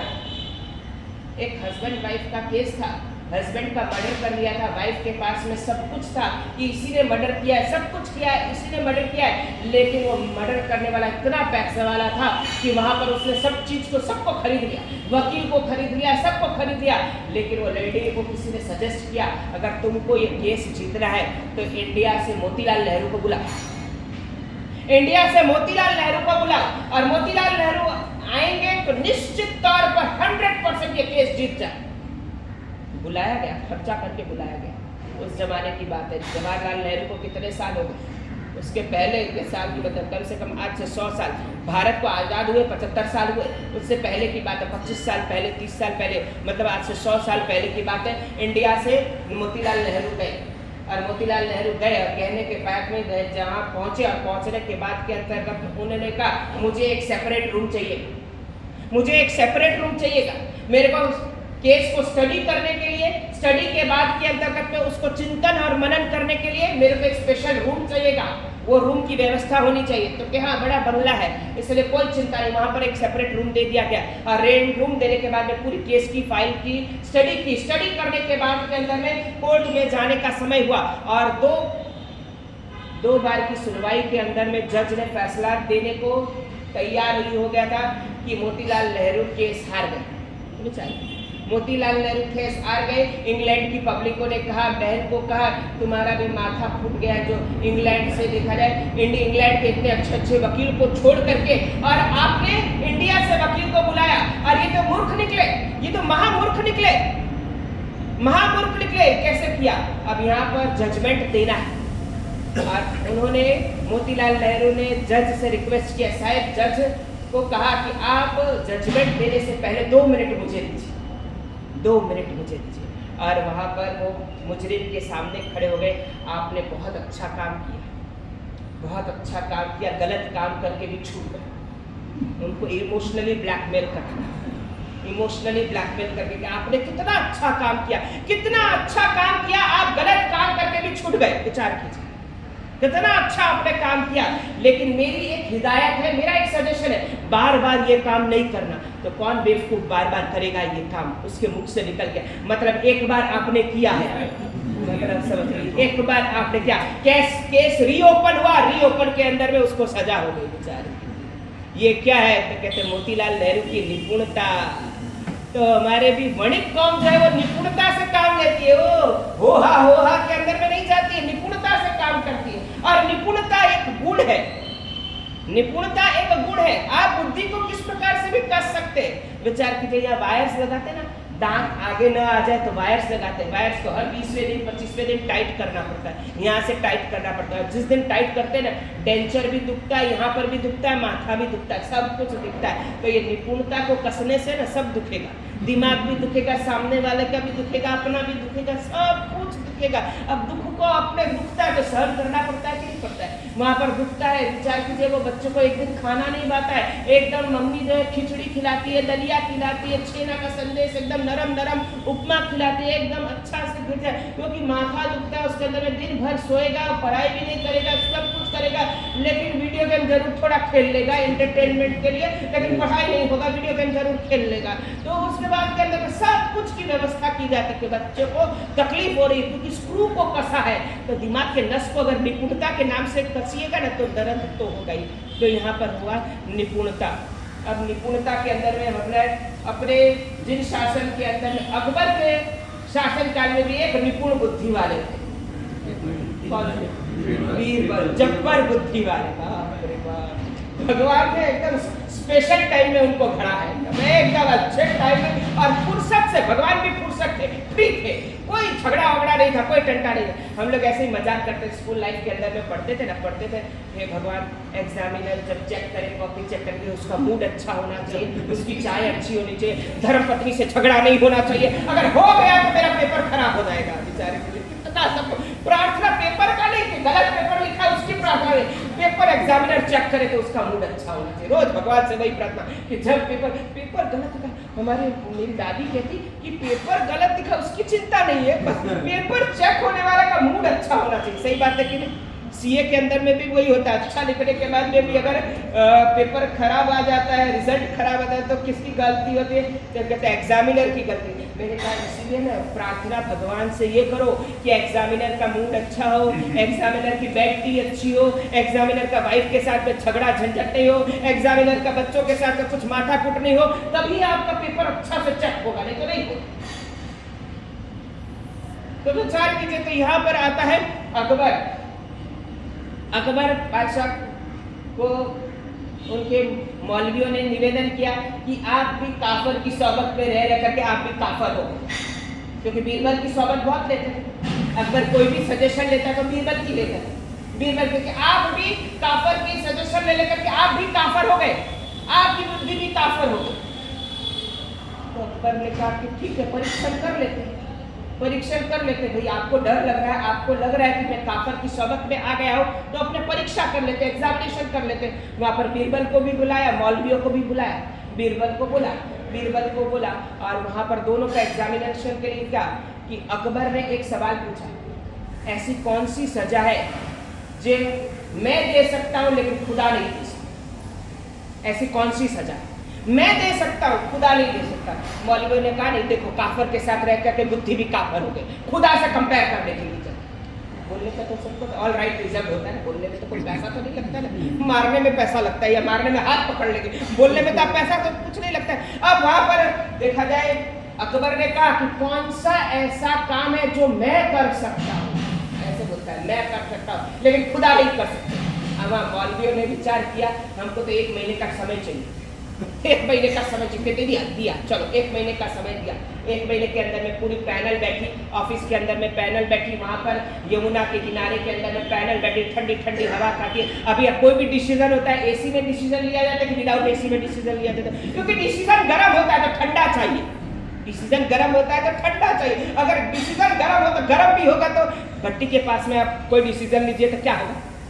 पूरी निकलती और वहां पर कोई डिसीजन, कोई अगर पूछने आ गया कि गिरीश भाई आम करिए तो क्यों रे, अरे दिमाग उमा खाने दे कर वो कर लेते कहेंगे, और ठंडा में पूछेगा तो ना खाए। विचार कीजिए हमारी परिस्थिति कैसी, जस्ट फॉर जोकिंग है, गिरीश भाई मन में नहीं लगाया, लेकिन कैसे? तो वहां पर अकबर की पैनल बैठी, मौलवियों की पैनल बैठी, और पैनल बैठने के बाद के अंदर में नक्की किया, देखो काफर की सोबत का संगत, खुदा के साथ में कंपेयर करने लगे, अपने जहां पना देखा जाए खुदा के साथ में बड़ाई करने के लिए चले गए। खुदा कर सकते हैं लेकिन अकबर बादशाह कर सकते लेकिन खुदा नहीं कर सकता, बोले कैसे? तो 1 महीना ये लास्ट में निकाला गया, ये प्रश्न हमारे कुरान के विरुद्ध है, और जो कुरान के विरुद्ध अगर जो प्रश्न है उसका जवाब भी कुरान के विरुद्ध होगा तो हम जवाब नहीं देंगे, सीधा सरेंडर। कोई भी विरोध पक्ष का काम होगा ना, क्या तो हमारा पहला मत सीधा सरेंडर हो जाने का, बहुत अच्छा कर, दिमाग को कसने का ही नहीं, सीधा सरेंडर, पास ऑन, हाँ पास ऑन, बजर दबा दिया, पास ऑन, भाई दिमाग को कसो। वहाँ पर आने के बाद के अंदर 1 महीने के बाद में कि हम लोगों ने विचार किया, हम लोगों ने सोचा, चिंतन और मनन किया, ये प्रश्न कुरान के विरुद्ध में, और कुरान के विरुद्ध के अंदर में हमको भी जवाब देना, हम भी कुरान के गुनहगार गिने जाते, इसलिए हम ये प्रश्न को खारिज करते थे। तो ठीक है, तो ठीक है, बीरबल को बुलाओ, बीरबल तुम बताओ भाई, महाजनों को बताया गया, उसके अंदर में महाजन के प्रमुख कौन थे? तो कहते बीरबल थे। महाजन के प्रमुख कौन थे? बीरबल थे। तो बीरबल को बोला गया, भाई आप बताओ। वहाँ तो दिमाग का तैयारी बैठा था, वहाँ तो बैठा ही था, खाली बजट भी दबाने का नहीं जरूरत था, तो बजट दबा ही था, सब कुछ दबा ही था। तो जहाँ पर आप देखा जाए छोटी लोग बड़ी बात करती है, जो काम आप कर सकते खुदा भी नहीं कर सकते, तो कैसे? तो कहते देश निकाले की सजा खुदा नहीं दे सकते लेकिन अकबर बादशाह दे सकते। देश निकाले की सजा कौन दे सकता है? तो खुदा कैसे देंगे? खुदा, पूरी दुनिया खुदा की, खुदा कहाँ निकालेंगे? पृथ्वी से कहाँ बाहर निकालेंगे? पूरी दुनिया खुदा की है, पूरी दुनिया खुदा ने बनाई है, खुदा अपने जगह से कहाँ निकालेगा? लेकिन अकबर की तो कोई सीमा है, अकबर की तो टेरिटरी की देखा जाए बाउंड्री है। अकबर यहाँ से निकाल करके देश निकाले की सजा दिल्ली से जा करके नोएडा में दे सकता है, दिल्ली से निकाल करके कहीं पर आगरा में भी भेज सकता है, कहीं पर भी भेज सकता है। लेकिन तो वो चलिए बताइए तो कि निपुणता नाम का गुण है कि नहीं? और वहाँ पर हमारे मौलवियों ने क्या कर दिया कि ये तो कुरान के विरुद्ध है, अब वहाँ पर मौलवियों को पूछा जाए कि कुरान के विरुद्ध है कि कुरान शरीफ के आयतों में लिखा हुआ है ऐसा, तो कि जरूर कुरान के विरुद्ध नहीं है, कुरान की आयतों में लिखा हुआ है, वहाँ पर स्वीकार तो करना ही पड़ा। तो कहते हैं निपुणता का गुण होना चाहिए। उसके बाद में अभी तो देखा जाए समय भी हो गया, लेकिन अभी तो हमारा मैटर तो इतना ज़्यादा है ना कि बाप रे बाप, मैटर लोग बोलते हैं कि व्याख्यान का इतना मैटर हो जाता है ना, हमारे सुनने वाले चले जाते हैं, हम बोलने वाले बैठे ही रह जाते हैं। मेरे का चले जाते हैं, फिर उसके बाद में आता है और फिर है ना, मेरे को कंप्लीट करना अच्छा नहीं लगता। कंप्लीट करना कि ऐसे रूटीन में कंप्लीट कर दो, सामने वाले को कंसेप्शन क्लियर ही नहीं हो और हमारे को भी तसल्ली नहीं मिली कि हमको मना बताया नहीं, फिर अर्थ का अनर्थ हो जाए, कुछ और हो जाए, क्या हो जाए वो पता ही नहीं चले। उसके बाद में आता है कार्यपतितम, चौथा गुण कार्यपतितम। कार्य पड़े तो ही बोलना, आपको अगर पूछा जाए तो ही बोलना, बिना कार्य के आप बोलेंगे तो आपकी वैल्यू खत्म हो जाए जीवन के अंदर। अपने वैल्यू से ज्यादा वैल्यूएबल को महत्व देना। आपकी कीमत से ज्यादा आपके वचन की कीमत होती है। आपकी कीमत तो कौड़ी की होती है, लेकिन आपके वचनों की कीमत ज्यादा महत्व की होती है। आपसे ज्यादा आपके स्टेटमेंट की कीमत होती है, आपसे ज्यादा आपके स्टेटमेंट का महत्व होता है। हर जगह के अंदर में व्यक्ति से ज्यादा व्यक्तित्व का महत्व होता है, और हम किसको महत्व देते हैं? व्यक्ति को महत्व देते हैं। और शास्त्रकार भगवंत कहते हैं व्यक्ति से ज्यादा व्यक्तित्व को महत्व दीजिए। कार्य कोई भी करता हो, कार्य का होना बहुत जरूरी है। कार्य किसी के द्वारा भी होता है, चलेगा। आप करें, कोई भी करे, लेकिन हमारी लड़ाई कहाँ होती है? इन्हीं के द्वारा वो कार्य होना चाहिए, उसमें लड़ाई चल रही है। हमारी लड़ाई जो चल रही है, इन्हीं के द्वारा कार्य होना चाहिए, उसी की लड़ाई हो रही है। कार्यपतितम, कार्य पड़े तभी बोलने का, उसके पहले बोलने का ही नहीं। फिर आता है पांचवा गुण अतुच्छम, कभी भी तुच्छता पूर्वक नहीं बोलना चाहिए, कभी भी तुच्छता पूर्वक नहीं बोलना चाहिए। भगवान ने पहले से ये गुण का वर्णन, तुच्छता अतुच्छम का वर्णन पहले से किया। आज देखा जाए वो फलीभूत हो रहा है कि नहीं हो रहा है? अभी आप पेपर तो पढ़ते ही हैं, व्हाट्सएप भी देखते हैं, मोबाइल भी पढ़ते हैं, फेसबुक भी देखते हैं। उसके अंदर में देखा जाए एक मराठी स्टाफ को क्या बोल दिया? नाली के कीड़े, और वो तुरंत ले आया सबको लेकर के। आप मतलब क्या हमको नाली के कीड़े बोलता है, कुछ बोलता है, क्या बोलता है? मतलब क्या होगा? मारा पीटी। आज देखा जाए अच्छा बोलिए ना, क्या जाता है आपका, क्या पैसा जा रहा है अच्छा बोलने? क्यों तुच्छता पूर्वक का व्यवहार कर, क्यों तुच्छता पूर्वक का व्यवहार कर? हमारे कैलाश सागर सुरेश्वर जी महाराज साहब हो गए, विचार कीजिए, जिंदगी में कभी तुम नहीं बोला, जिंदगी में कभी भी तुम नहीं बोला। आप बोलने का और तमे बोलने का, गुजराती भी बोलते थे, हिंदी बोलते थे, आप बोलते थे, और गुजराती बोलते थे, तमे बोलते थे। कभी भी तू करके उन्होंने कभी भी प्रोनाउंस ही नहीं, जीवन के अंदर में प्रोनाउंस ही नहीं किया। कभी किसी को ठपका भी दिया, अगर मुनिराज को ठपका भी देते थे तो शाम को जब वो वंदन करने के आए, तुम्हारा सारा मटे में गिरू, तुमने दुख लागी, तुम्हारा करके बनने में शामिल किया। कौन बोलता? किस प्रकार का गुण है? जीवन के अंदर में कभी भी तुच्छता पूर्वक का व्यवहार ही नहीं किया। विचार कीजिए, बाड़ा साफ करने को भी वाले को भी आप कह करके बुलाते थे। कौन कहते? आज सफाई करने वाले को भी आप करके बुलाते। हमारे इसलिए हमारे ग्रुप के अंदर पद्म सागर समाज के जितने भी साधु है, सबको कहा है किसी के साथ भी तुच्छता पूर्वक का व्यवहार करने का ही नहीं। हमारे दोनों को भी कहा है कि आपको भी बोलो, ऐसा नहीं बोलिए। वाणी के अंदर में झलकना चाहिए, रिस्पेक्ट झलकना चाहिए, और वाणी के द्वारा ही पता चल जाता है कि आप किस खानदान के अंदर में से आए हैं। आप जिन शासन के अंदर में से आए, और जिन शासन के अंदर में से पंचम पद के धारक बने हैं, साधु भगवंत बने। साधु भगवंत की भाषा कैसी होनी चाहिए? भाषा समिति और वचन गुप्त के धारक होने चाहिए। साधु भगवंत और श्रावक दोनों ही भाषा समिति और वचन गुप्ति के धारक होते हैं। उसका मतलब क्या है? भाषा समिति क्या मतलब? समिति मतलब चेष्टा, समिति का मतलब होता है चेष्टा, और वचन गुप्ति का मतलब होता है गुप्तता। चेष्टा में भी गुप्तता होनी चाहिए, आपकी चेष्टा में भी गुप्तता होनी चाहिए, आपकी प्रवृत्ति में भी गुप्तता होनी चाहिए। कितनी सारी प्रवृत्ति ऐसी है कि गुप्त होती है, जैसे बाथरूम में जाना, बाथरूम में नहाना, वॉशरूम करना, रात में सोना, ये प्रवृत्ति सबको मालूम होती है, लेकिन गुप्तता होती है कि नहीं होती? तो वैसे ही वाणी के अंदर में भी गुप्तता होनी चाहिए। हर किसी के समय कैसा भी करके बोल देना वो नहीं। इसलिए शास्त्रकार भगवंत कहते हैं भाषा समिति का भी उपयोग करना और वचन गुप्ति का भी उपयोग करना। भाषा बोलना तो किस प्रकार की भाषा बोलना और वचन को बोलना तो विचार करिए। भाषा के अंदर में विवेक, उपयोग, चेष्टा, मतलब भाषा बोलते समय चेष्टा क्या करें, उपयोग, अपने यहाँ पर उपयोग ही धर्म है। विचार कीजिए, आना एक धम्मो है, लेकिन आना का मतलब क्या, आज्ञा मतलब क्या, उपयोग। भगवान की आज्ञा यही है, सबसे पहला उवोगम मतलब उपयोग। बोलते समय हमारा क्या उपयोग होना चाहिए, तो कहते हैं मुख वस्त्रिका का उपयोग होना चाहिए। मुख वस्त्रिका के उपयोग के द्वारा आपको बोलना चाहिए, लेकिन वचनों के अंदर में गुप्तता होनी चाहिए। वचन हो लिमिट पे बोलना चाहिए, वचन हो जल्दी फटाफट जो मन में आए वो बोल नहीं देना चाहिए। वेट फॉर समवन, समय का राह देखिए, समय का इंतजार कीजिए। और समय कैसा भी होता है, समय बलवान होता है। आज आपका समय नहीं है तो आप बोलो नहीं, आपका समय आएगा तो आपको चुप नहीं रहना। फिर ये भी है, आपका समय नहीं है तो आप बोलो बस, लेकिन जब आपका समय आता है और आप नहीं बोलते तो आप गुनहगार गिने जाओगे। आप गुनहगार गिने जाओगे। तो कहते अतुच्छम, अतुच्छम के बाद के अंदर में आता है छठा गुण, आता है गर्व रहित। आप जो भी बोलिए गर्व मत, अभिमान झलकता हो। आज तो हम बोलते तो सबसे पहले झलक जाता है, अभिमान झलक रहा है आपके अंदर।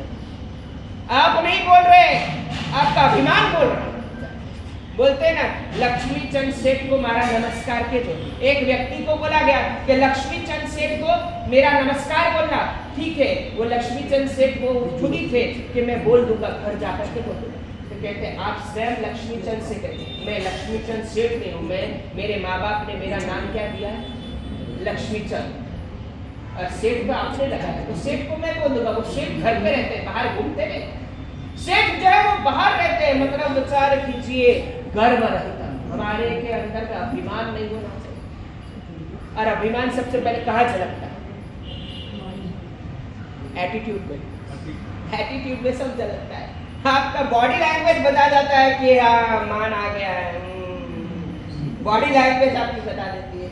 सब साधुओं को सब में एक्सपर्ट होना पड़ता है कि देख रहे कौन सेठ आ रहे थे कि हाँ इसको मान की जरूरत है, बॉडी लैंग्वेज बता रहा है, हाँ आओ आओ, ऐसा बोलना भी पड़ता है, बोलना भी पड़ता है। बाकी भगवान ने क्या कहा, गृहस्थों का विनय नहीं करना, भगवान का पहला उपदेश है।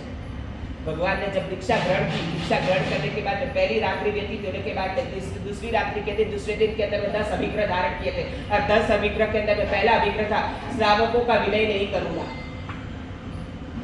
कल्पसूत्र के अंदर में आएगा, कल्पसूत्र के पहले प्रवचन के अंदर में, पहला नहीं, पहले दूसरे तीसरे प्रवचन के अंदर में आएगा। तीसरा चौथा में नहीं, चौथे या पांचवें के अंदर में आएगा। दीक्षा लेते हैं ना भगवान, दीक्षा के दूसरे दिन की बात, दीक्षा के दूसरे दिन की बात आती है। और आज साधु भगत अगर गृहस्थ का विनय नहीं करे तो साधु भगत को उपासना से बाहर चले जाओ भाई, है कि नहीं? आप बोलिए, आप भले मत, हम तो प्रैक्टिकल तो लॉजिकली आप मेरे बात लॉजिकली समझिए ना, बस कि कुछ भी है कि विचार कीजिए, विनय करना ही पड़ेगा, सबको विनय करना। तो क्यों न पहले से ही विनय किया जाए? विनय गुण है, वह व्यक्ति का नहीं, लेकिन एक अपने गुण को दर्शाने के लिए आपको करने का, व्यक्ति को नहीं करने का, लेकिन आपके गुण को टिकाने के लिए।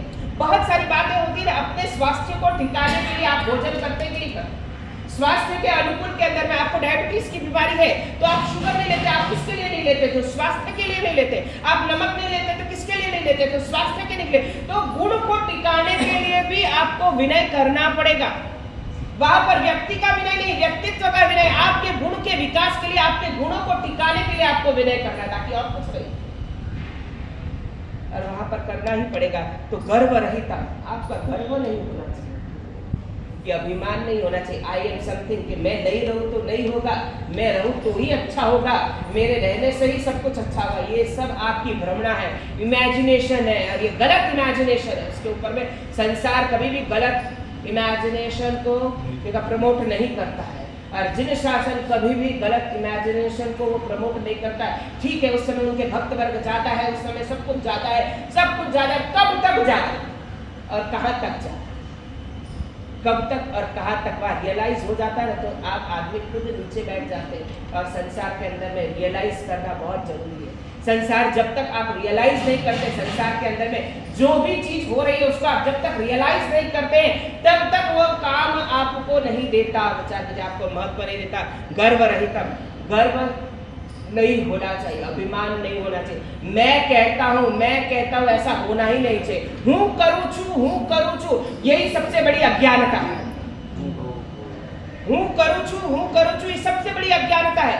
मैं कर रहा हूं कि नहीं, हम सब मिल करके कर रहे हैं। हमारे मोदी जी चलते रहे, सबका साथ और सबका विकास, और फिर बाद में क्या होगा वो देखा जाए, लेकिन अभी तो सबको लेकर के चल रहे हैं। विचार कीजिए, जिन शासन सबको लेकर के चलने की बात करता है और सबके वक्तव्य को लेकर के, सबके मंतव्य को लेकर के चलने की बात करता है, जिन शासन के ऊपर में एक भी स्पेसिफिक को महत्व नहीं, सभी को लेकर के चलने की बात है और सभी की बातों को महत्व में देने की बात है। विचार कीजिए, तो यहाँ पूर्व गर्व रहित, आपका गर्व नहीं, आपके बातों का गर्व नहीं। संसार के अंदर में देखा जाए, किसी को भी गर्व आ गया वहां पर नष्ट हो गया। ज्ञान का भी गर्व आ गया तो खत्म, तप का भी गर्व आ गया तो खत्म। हर जगह के अंदर विनय व्यावच्च का गुण आ गया और उसमें भी गर्व आ गया तो सब कुछ खत्म, कि मेरे द्वारा, मेरे से ऐसा अच्छा व्यावच्ची कोई नहीं, तो सब खत्म। विचार कीजिए, ऐसे कितने ही दृष्टांत भरे पड़े, विचार कितने ही दृष्टांत भरे पड़े। ऋषभदेव परमात्मा के पूर्व भव के अंदर में पीठ और महापीठ, बाहु और सुबाहु, 4 मुनिराज। 2 मुनिराज ज्ञानदान देते थे और 2 मुनिराज व्यावच्च करते थे। ज्ञानदान वाले मुनिराज क्या बने बताइए? ब्राह्मी और सुंदरी बने। विचार कीजिए, ज्ञानदान देने के बाद में ब्राह्मी और सुंदरी बने। और 2 व्यावच्च करने वाले मुनिराज थे, वो क्या बने? कौन बने? भरत और बाहु। कैसे रेसिप्रोकल हो गए, विचार कैसा गलत फेरफार हो गया। किंग टॉस में बदल गया या टॉस किंग में बदल गया, कुछ भी पता नहीं चला। हेड टेल में बदल गया या टेल हेड में बदल गया, कुछ भी पता नहीं चला। क्या कहते हैं? कहते हैं जिसने ज्ञान दान दिया उसको अभिमान हो गया, मेरे जैसा ज्ञानेश्वरी कोई नहीं।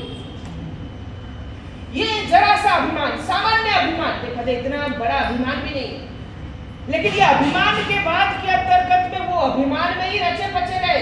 और रचे, देखिए अभिमान सबको होता है, हमको भी अभिमान होता है, लेकिन कन्फेस, कल यहाँ पे देखा जाए एग्जीबिशन के अंदर में, कल जो कार्निवल के अंदर में कन्फेस बॉक्स रखा था, कहीं सही में उपास्य के अंदर में कन्फेस बॉक्स रखिए। जो 4 महीना गुरु भगवंत आते हैं वो कन्फेस करके वहां पर उससे प्रायश्चित लीजिए। जाके क्रिश्चियन के अंदर में, चर्च के अंदर में देखिए ब्लैक बॉक्स होता है, ब्लैक बॉक्स के अंतर्गत में जहां पर अंधकार होता है सब कुछ याद आता है। अंधकार के लिए इसलिए है, रात्रि के समय जो याद आता है या रात्रि के समय में जो पीड़ा होती है, रात्रि के समय में जो वेदना होती है, दिन में होती है नहीं होती है। इसलिए क्या होता है, रात्रि के समय में रियलाइजेशन होता है, आपको पता चलता है मैंने कहाँ गलत किया, तो वहां पर आप कन्फेस बॉक्स रखिए और उसके अंतर्गत में आपकी जो भी गलतियां हो गई है उसके आप पीछे बैकफुट होइए, वहां पर सब कुछ अच्छी व्यवस्था होगी। चर्च के अंदर में कितनी अच्छी प्रकार की यहाँ व्यवस्था होती है। और यहाँ पर तो देखा जाए तो गर्व रहित, आपके अंदर में गर्व नहीं होना चाहिए, अभिमान नहीं होना चाहिए। मैंने किया, ऐसा कुछ भी नहीं होना चाहिए। किसी के रहने से या किसी के नहीं रहने से कोई कार्य रुकता या अटकता नहीं है। अगर कोई समझे मैं हूं तभी यह कार्य संपन्न हुआ, तो कुछ भी नहीं है, भ्रमणा है, खाली उसकी इमेजिनेशन है। और भ्रमणा के कभी हाथ पैर नहीं होते, कुछ भी नहीं होते। गर्व रहित। उसके बाद में आता है पूर्व संकलित, पहले से सोच करके बोलिए। हम बोलते जरूर, आज देखा जाए कितने गुरु भगवंत है, जितने भी वक्ता है, प्रवचनकार है, वो बोलने से पहले जब उनको पाठ में आना होता है उससे पहले 10 मिनट एकदम एम्प्टी रूम में एकांत में बैठते हैं। कि बैठते हैं क्या करते हैं? समराइज करते हैं, रिवाइज करते हैं। They don't revision but they revise. वो उस समय जो बोलना है उसको एक बार दिमाग के अंदर में किस प्रकार बोलना, किस प्रकार की शुरुआत करना। गाड़ी स्टार्ट करने में प्रॉब्लम है, लेकिन 120 के अंदर में बाद में चलेगी तो प्रॉब्लम नहीं, लेकिन गाड़ी स्टार्ट करना, हम लोग गाड़ी 120 में स्टार्ट कर देते हैं लेकिन उसको मेंटेन नहीं कर पाते। इसलिए शास्त्रकार भगवंत कहते हैं गाड़ी 40 में स्टार्ट करिए, स्टार्ट के बाद में 120 पे ले जाइए। वो स्टार्टिंग पॉइंट वो डिस्कस करते, वो सोचते स्टार्ट, हाउ वी स्टार्ट, मैं कैसे प्रारंभ करूं, उस पर चिंतन और मनन होता है। जैसे एग्जाम में जाने के बाद के अंतर्गत में क्या करते हैं लोग, क्या करते हैं सबसे पहले एक बार क्वेश्चन पेपर को पढ़ लिया जाता है। क्वेश्चन पेपर पढ़ने के बाद में ये नहीं कि ABCD के हिसाब से चलो आपको B वाला पहला आ रहा है तो B लिख करके पहले लिखना चालू करो। होता है नहीं होता है? जो आपको आता है उसको पहले लिखो, जो नहीं आता उसमें सोच करके टाइम वेस्ट मत करो। तो जो आया हुआ है वो भी चला जाएगा, जो आया हुआ है वो भी चला जाएगा, और जो आ रहा है उसको पहले लिख लो। तो क्या है, इतना तो बर्डन आपका चला गया, इतना तो दिमाग में से खाली हो गया, इतना तो जो दिमाग के अंतर्गत में जो जगह थी वो स्पेस था, वो स्पेस तो एम्प्टी हो गया। एम्प्टी के अंतर्गत में और मोकलाश मिलेगी तो सोचने में और मजा आएगा। लेकिन एक टेंशन खत्म हो गया कि जो आपको आता था वो आपने लिख दिया। ये एग्जाम के अंदर में ऐसा ही होता है, उसी प्रकार होता है। पूर्व संकलित जितने भी गुरु भगवंत होते हैं, जितने भी अच्छे अच्छे वक्ता होते हैं, वो क्यों नहीं बात करते, हम भी क्यों मना करते सबको आने के लिए। जब टाइम हो उससे पहले आने का ही नहीं, आने के बाद में आप गप्पा मारते आम से तेन से, न गप्पा के कोई हाथ होते न पैर होते, कुछ नहीं होता है। लेकिन हमारे भी चिंतन और मनन की जो धारा होती है, कड़ी होती है, तो उसके अंदर में भी व्यवधान आता है। और उसमें मैंने कहा ना, एक दिन बोलेगा साहब करे नहीं बनते, एक बोलेगा पुचकान साहब, एक बोलेगा ये बोलो, एक बोलेगा अरे सबको सब समय पर मिलने ही वाला है। आप समय पर रहिए तब मिलेगा ना, आप समय के पहले चले जाएंगे। ये बोलते हैं ना, स्लोगन आता है ना, समय से पहले और भाग्य से अधिक किसी को कुछ मिलने वाला नहीं। तो समय का भी इंतजार कीजिए और भाग्य पे भी भरोसा कीजिए। हम तो समय का भी इंतजार नहीं करते और भाग्य पे तो भरोसा है ही नहीं आपको कि है कि नहीं है। हमको तो है भाग्य, हमको यहाँ तक लेकर के आके भाग्य के भरोसे ही यहाँ तक पहुंचे। सांता क्रूज में आना, चौमासा करना, 2 बात करना, ये अपने आप में भाग्य है, तभी तो आया, नहीं तो कहाँ से है कि नहीं। मैं तो बहुत अपने आप को भाग्यशाली मानता हूँ। गुरुदेव जी बोलते हैं भाग्यशाली कि यहाँ पर आकर कुंथुनाद, और कैसा पिछला भी चक्रवर्ती और इस बार भी चक्रवर्ती मिले। पिछला चौमासा शांतिनाथ भगवान की निश्रा में हुआ तो वो भी चक्रवर्ती और कुंथनकर, ये चौमासा भी मिला कुंथुनाथ भगवान की। और यहाँ तो कुंथुनाथ भगवान भी है, शांतिनाथ भगवान भी है और नाथ भगवान भी है, तीनों ही चक्रवर्ती है और तीनों ही देखा जाए देवखनकर, सब कुछ मिला। तो ये अपने आप के अंदर में सौभाग्य भी बात है। भाग्य जब अच्छा फलीभूत होता है तब सौभाग्य के अंदर में ट्रांसफर होता है, और भाग्य को कोसते तो सौभाग्य भी चला जाता है। अगर भाग्य को आप कोसते तो जीवन के अंदर में आपका सौभाग्य भी चला जाएगा, और भाग्य को प्रमोट करेंगे तो जीवन में आपके पास में सौभाग्य भी आएगा। और उसके बाद में आता है अंतिम कौन सा, तो कहते हैं धर्म संयुक्त। आप जो भी बोले उसके साथ में धर्म झलकना चाहिए। आप जो भी बोलिए उसके अंदर में धर्म आना चाहिए। बिना धर्म के आप कुछ भी मत बोलिए। सामने वाले को अच्छे लगाने के लिए कभी भी जिंदगी में बोलना नहीं चाहिए। सामने वाले का हित हो वैसा ही बोलना चाहिए। हित और अच्छा अलग अलग। आप सही बोलिए, आप सामने वाले को अच्छे लगने के लिए बोलते हो कि सामने वाले के हित के लिए बोलते हो। दवाई होती है, बच्चा होता है, डॉक्टर साहब बच्चे होते कड़वी दवाई भी पिलाते कि नहीं पिलाते। बच्चे को कड़वी दवाई पिलाते तो कड़वी दवाई पिलाने वाली माँ क्या गुनहगार हो जाएगी? माँ दयाहीन हो जाएगी? नहीं, दयाहीन नहीं। बच्चा रोता है, रोने के बाद में मुंह बंद कर लेता है तो माँ कितनी उस्ताद होती है, नाक बंद करती तो मुंह खोलता है, मुंह खोल करके दवाई डाल देती है। कितनी अच्छी बात है। तो हमारे यहाँ पर भी ऐसे ही होता है। हम लोग तो नाक पकड़ते, नाक पकड़ेंगे तो मुंह तो खोलेगा, मुंह खोलेगा तो दवाई डाल देंगे। विचार कीजिए, आप मुंह बंद करके आओगे ना यहाँ पे, तो मुंह बंद करोगे तो मुंह खुलवाना तो हमारे हाथ में, मुंह खुलवाना तो यहाँ पर कहते हैं। कोई भी बात आप कीजिए धर्म से युक्त होनी चाहिए, धर्म झलकना चाहिए। और धर्म का मतलब क्या? धारयति इति धर्म, जो गिरते हुए आत्मा को सद्गति की राह दिखाए उसे धर्म है। जो हमारी आत्मा गिर रही है उसको सद्गति की राह दिखा रहा है, और सद्गति की राह दिखाने वाले ही को ही धर्म कहते हैं। सद्गति की राह दिखाने वाले को ही धर्म कहते हैं। अगर हम पूछ रहे धर्म क्या है तो कहते हैं सद्गति की राह। आप बोलो सामायिक धर्म है, प्रतिक्रमण धर्म है, पूजा धर्म है, ये सब धर्म नहीं है, धर्म के प्रकार है। It's a type of religion but not a religion. धर्म तो यह है कि आत्मा को परमात्मा से जोड़ने की प्रक्रिया धर्म के अंतर्गत में बस है। गिरते हुए आत्मा को सद्गति की राह दिखाए वो धर्म। हमारा ऐसा ही धर्म से युक्त होना चाहिए। आप जो भी बोले धर्म से युक्त बोले, सत्य बोले, लेकिन किसी का भी अहित होता वैसा सत्य न बोले। मुनिराज ध्यानस्थ अवस्था में बैठे हुए, ध्यानस्थ अवस्था के ऊपर में चौकड़ी के ऊपर में चार रस्ते के ऊपर में ध्यानस्थ अवस्था में मुनिराज बैठे हुए थे, और बैठते बैठते सामने से एक हिरण भागा, और 3 मिनट 4 मिनट के बाद एक शिकारी आया, और शिकारी ने उनसे बात की, पूछा कि आपने महाराज हिरण को देखा जाते हुए? अगर वो सच बोले तो हिरण मरेगा, झूठ बोले तो दोष लगेगा। तो यहाँ शास्त्रकार भगवान कहते हैं झूठ भी बोल सकते हैं, एक प्राणी की रक्षा होती है तो उसके लिए झूठ बोलना, उसके लिए झूठ बोल देना। तो वहां पर विचार किया वो महाराज ने पहले कि उसको टाइम पास कराया। होता है ना, कभी कभी ऐसा होता है ना, हम लोग घर पे गोचरी बोरने के लिए जाते हैं ना, अब अंदर में वाइफ बोलती 2 मिनट बाहर से, तो हस्बैंड हमारा टाइम पास करा 2 मिनट टाइम पास થઈ જાય ને તો ત્યાં બધું તૈયાર થઈ જાય।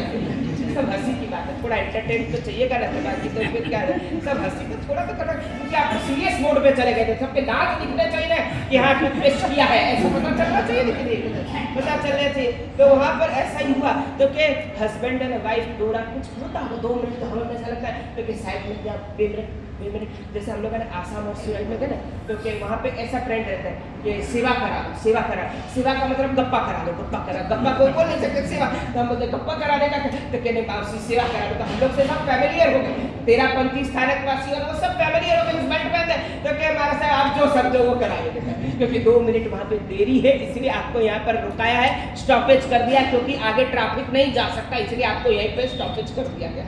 विचार कीजिए हमारी परिस्थिति कैसी। तो वहाँ पर साधु भगवंत ने भी विचार किया टाइम पास करो, जितना वो दूर जा सके, जितना हिरण दौड़ करके दूर में जा सके वो टाइम पास कराओ। और यहाँ पर टाइम पास कराने के बाद हिरण कैसा होता है, कितने पैर वाला होता है, वहाँ पूछने लगे। तब इसने विचार किया ये खाली टाइम पास करा रहे बाबा जी, अब वो तो चला अपने चलते कहाँ चला गया। इतने में हिरण भी कहीं ना कहीं पहुंच गया होगा, और यहाँ पर भी कुछ न कुछ हो गया। मतलब धर्म से युक्त होना चाहिए, आपके जीवन की प्रणालिका से आपका धर्म झलकना चाहिए, आपके व्यवहारों से आपका धर्म झलकना चाहिए, आपके विचारों से आपका धर्म झलकना चाहिए, आपके आचारों से आपका धर्म झलकना चाहिए। और आप इस धर्म से विपरीत करोगे तो इसमें बदनामी किसकी होगी?